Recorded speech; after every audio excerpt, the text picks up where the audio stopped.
What's going on, everybody? Welcome to Villa in Noir. It is Julian here, and it is midweek mashup. This probably will be one of our shortest ever videos. Before I do anything though, make sure you like, comment, and subscribe to the channel. Once again, I really enjoy hearing what you have to say about all things Aston Villa, and I also appreciate the support. We're moving towards 400 subscribers now, and that's so amazing considering how short a time it was that I started the channel. And I just want to say thank you for everybody for their support.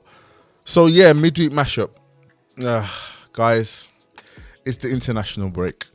So really and truly, how much is there to talk about this week? As much as I enjoy watching the Arrivals video on the England channel, as much as I know that it's an opportunity for Villa players to have a break or not be playing in competitive games, which means less chance of injury for those that aren't on international duty, it feels like a lull in time, you know. And also, although there's a less risk of injury for those that haven't been selected for international duty, those that are on international duty, there's a risk there. So for the number of our players that are out on international duty, first and foremost, wishing them all the best with their countries, you know, especially those that are representing England, the Morgan Rogers, Ollie Watkins, Ezri Konsa. I hope they represent the country well, and also themselves and Villa. But my main thing is come back safely, guys. Come back safely. So in terms of Villa, in terms of updates and news that I really want to talk about, there's only one thing really that has really popped up on my radar this week. It actually is quite key.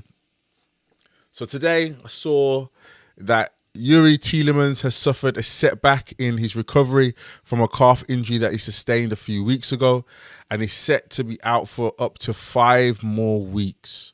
Check out The Athletic for more of the story on that. Now, how do I feel about this? If you told me 6 weeks ago that Tielemans is going to be out for an extended period of time, I think I would be quite worried. However, and this is in no way, shape or form anything against Tielemans, because he was our Player of the Year last year. I'm sure he was our Player of the Year in general, and he's been one of the standout players for our club for the last couple of years. What we've seen from the central midfielders in the last few weeks, from Lamar Bogard, from John McGinn, from Boubacar Kamara, is individuals that are starting to play up to a high potential and at a high level, especially Lamar Bogard. I spoke about him quite extensively the other day on my match debrief. He's coming to his own.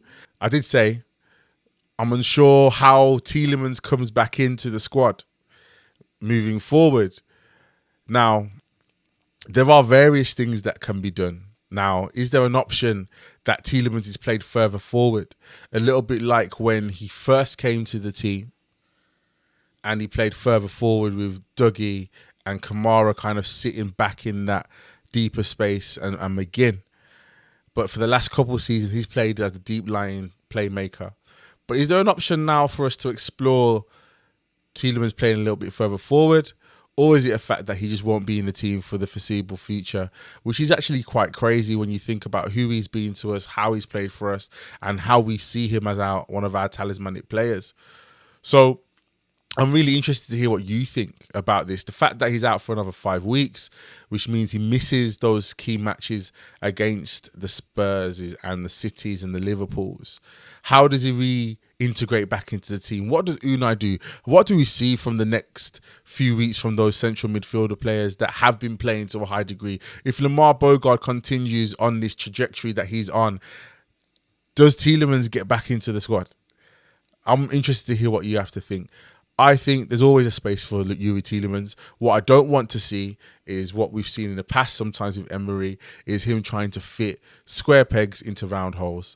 We have a plethora of central midfielders. Is this an option to look at our squad in January? Is there some sales that could be made, transfers that could be made for us to make some more money that could be quite strategic? I don't know. I'm not saying this because I'm not saying that we need to sell Tielemans. I'm not saying that at all, because I think he's key to our team in general. But it is a headache now that Unai Emery has to consider, and one that he probably wasn't expecting to have to think about coming into the season. Once all is said and done, the good thing is that this is a good problem. I believe this is a good problem to have. because once Tielemans is back and hopefully we've continued on the same trajectory, that's a headache any good manager wants to have, that I've got these top players that want game time. This allows us to be able to utilise our squad depth as we navigate Europe, as we navigate the Premier League, and then hopefully the FA Cup as well.